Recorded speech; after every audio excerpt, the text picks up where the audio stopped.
Hi, I'm Dustin Abbott. Last year I gave you a review of the second of Viltrox's highest-end lab series of lenses. That was the 35mm F1.2. I reviewed it first on Sony in May of 2025 and then later on Nikon Z-mount. And in both cases I found it to be optically one of my, if not my favorite 35mm lens ever. It is incredibly sharp even at f1.2. It has beautiful rendering. It has a load of features, but it's also a load of a lens. It's big and it's heavy.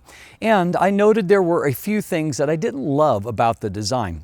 Viltrox had experimented with having an OLED screen on the top of the lens, and rather than a traditional aperture ring, more of a customizable control ring like Nikon uses that could be declicked, but it had some really strange function when it came to actually using it as an aperture ring, and so it didn't have traditional clicks. I found that often in lineups, well, there was just quirks in and around the OLED screen.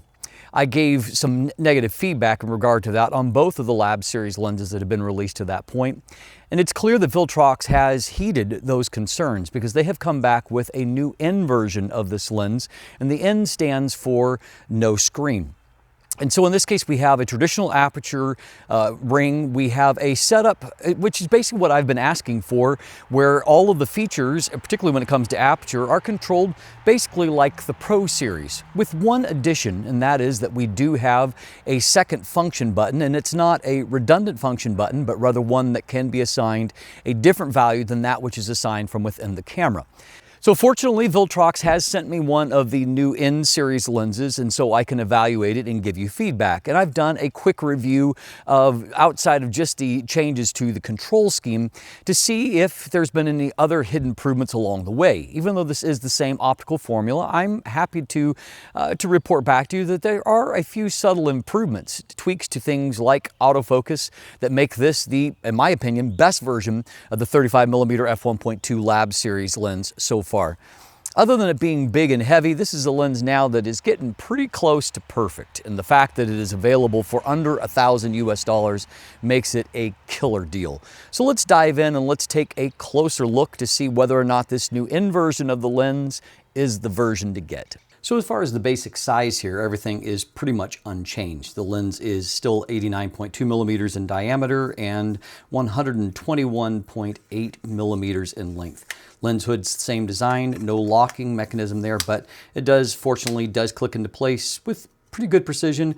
It is movable, so I would like that still to be a little bit firmer, but overall, not too bad. But our big change here, obviously, is when it comes to no longer having an OLED screen, and instead of a kind of customizable control ring without any kind of limits to it. Instead, we have a traditional aperture ring here. And so you have the ability to have that aperture either declicked, and so you can move smoothly through this and do aperture racking like this, or you can click the button on the side and you can set up the clicks, and you have a nice precise detents there at 1/3 stops. Aperture all lines up properly as it should, and then a little bit firmer detent between f16 and automatic, and it's about right. There is no iris lock, but other than that, it does well. So in this place where the OLED screen was, we just have the branding information there. And while initially I looked at it and I missed the screen just from the visual, the more that I look at it, the more I appreciate the nice clean lines of this lens. It looks really, really fantastic. We have an AF/MF switch as before, and then we still have the two function buttons here on the side. Now, when it comes to the function buttons, that's the only place where I would say it's a little bit less functional, because there was some interaction between the function buttons and the OLED screen if you're setting like an AB focus or infinity focus. And so obviously you have a little bit less control with that.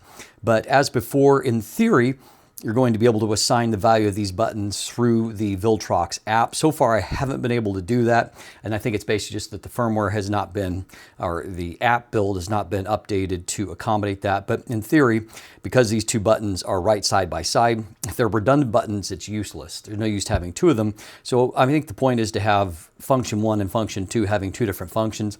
However, you will have to just kind of go with that a little bit more blindly as far as setting an AB focus. And then obviously you are missing the distance scale And as far as aperture feedback, I don't miss that at all because the aperture ring itself is more precise and it is a much better way to control aperture. To me, overall, the change is well worth it. Weight is still heavy. It's 910 grams in overall weight. Inside there's 11 aperture blades, keeps a nice circular aperture. We've got a weather sealing gasket here, and then we've got a thorough weather sealing all throughout the lens design.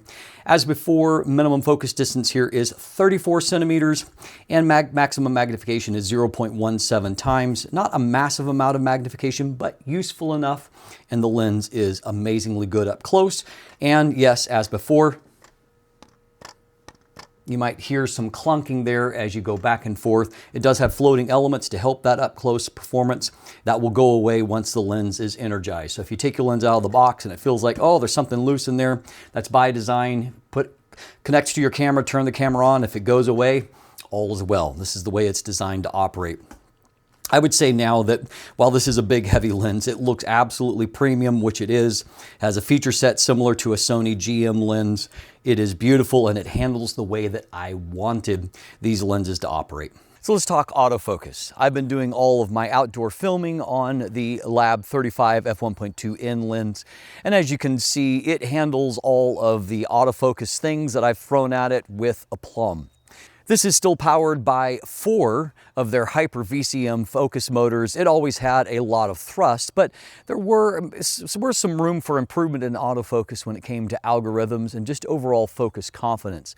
I'm happy to report that I feel like Viltrox has kind of unlocked the potential of these quad Hyper VCM focus motors now. Not only is there tons of thrust, as there always was, particularly for a lens with such big, heavy glass elements, but now it feels like there's just that extra degree of polish and precision.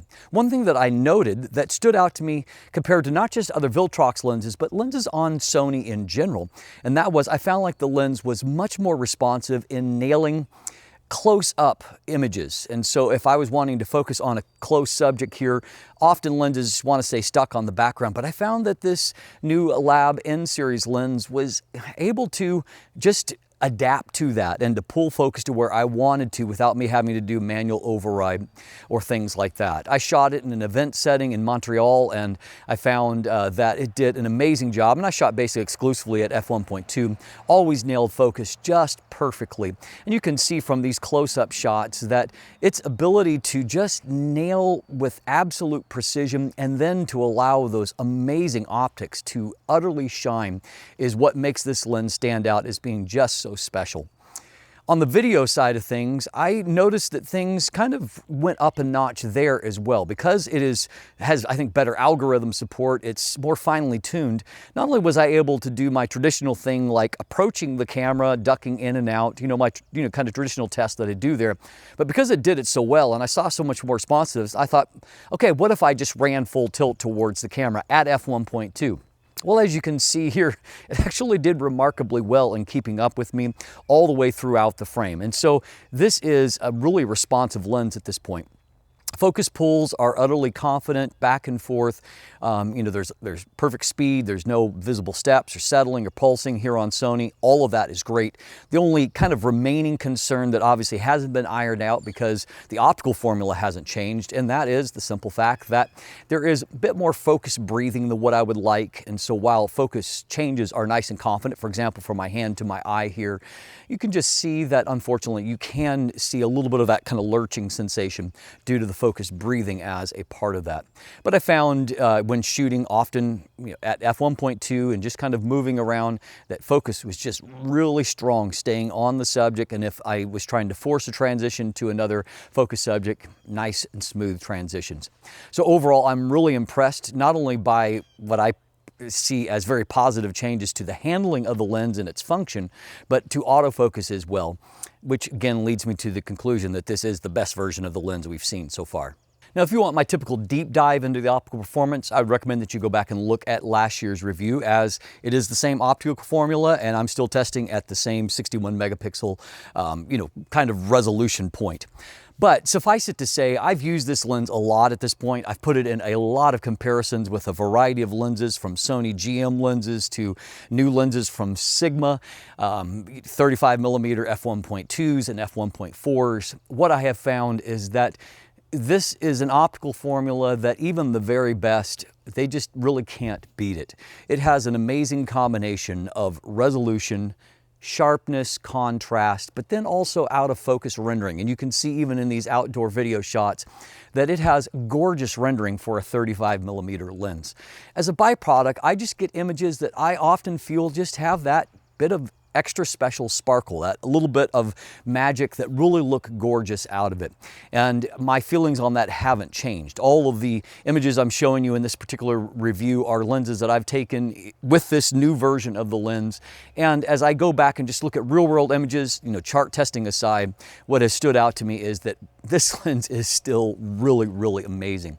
And frankly, if you're looking for an affordable 35mm lens, it's going to give you very close to the best performance we've seen at 35mm. It's hard to beat the 35mm F1.2 lab, and the fact that it now is designed and handles the way that I want it to, fantastic. Put simply, this is the lens that I wanted from Viltrox. It already had an amazing optical design, and the fact that they not only have improved now the build and the function to work basically the way that I think it should, which is essentially it handles just like a Sony G Master lens. And so it's got all of the features that you're looking for. It's got the function.